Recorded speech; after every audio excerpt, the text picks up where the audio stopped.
रक्षाबंधन पे राखी बांधते समय बहनें एक मंत्र का उच्चारण करें। उस मंत्र की जानकारी हमने आपको पिछले वीडियो में दी है।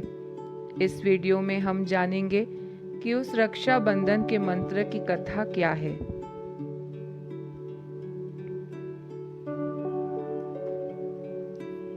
यह कथा विष्णु पुराण में मिलती है। राजा बलि बहुत धनी राजा थे और भगवान विष्णु के अनन्य भक्त भी थे। एक बार उन्होंने यज्ञ का आयोजन किया। देवराज इंद्र राजा बलि की शक्ति और यज्ञ से घबरा गए। देवराज सभी देवताओं के साथ भगवान विष्णु के पास पहुंचे और राजा बलि के भय को दूर करने का निवेदन किया। भगवान विष्णु वामन का रूप धारण कर राजा बलि के यज्ञ स्थल पर पहुंच गए और भिक्षा की मांग की। दानवराज ने कहा कि जो चाहिए मांग लो। भगवान ने कहा, मुझे बस 3 पग भूमि चाहिए। सभी लोग वामन की मांग पर हंसने लगे कि 3 पग भूमि में क्या होगा।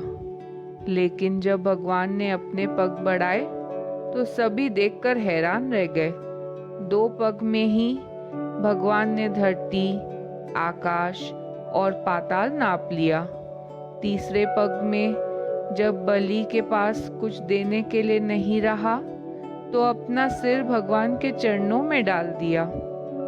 भगवान वामन राजा बलि की दानशीलता और उदारता को देखकर बहुत प्रसन्न हुए और वरदान मांगने के लिए कहा। बलि ने कहा कि हे भगवान,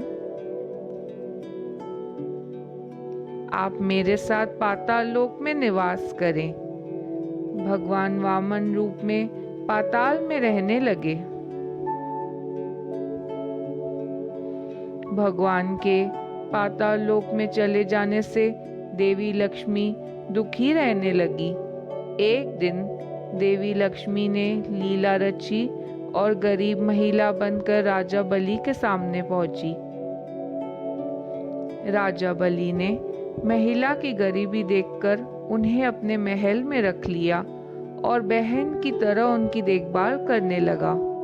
श्रावण पूर्णिमा के दिन लक्ष्मी ने राजा बलि की कलाई में एक कच्चा धागा बांध दिया। राजा बलि ने कहा कि आपने बहन की तौर पर मेरी कलाई में यह रक्षा सूत्र बांधा है, तो मैं आपको कुछ देना चाहता हूँ। आपकी जो इच्छा हो मांग लीजिए। इस पर देवी लक्ष्मी अपने वास्तविक रूप में आ गई और बोली कि आपके पास तो साक्षात भगवान है, मुझे वही चाहिए, मैं उन्हें ही लेने आई हूँ। मैं अपने पति भगवान विष्णु के बिना बैकुंठ में अकेली हूँ। महिला की सच्चाई जानने के बाद भी राजा बलि धर्म के पथ पर कायम रहे और वचन के अनुसार राजा बलि ने भगवान विष्णु को माता लक्ष्मी के साथ जाने दिया। हालांकि जाते समय भगवान विष्णु ने राजा बलि को वरदान दिया कि वह हर साल 4 महीने पाताल में ही निवास करेंगे। यह 4 महीने चतुर्मास के रूप में भी जाने जाते हैं, जो देवशयनी एकादशी से लेकर देव उठानी एकादशी तक होता है। धन्यवाद। सब्सक्राइब कीजिए और वीडियोस के लिए।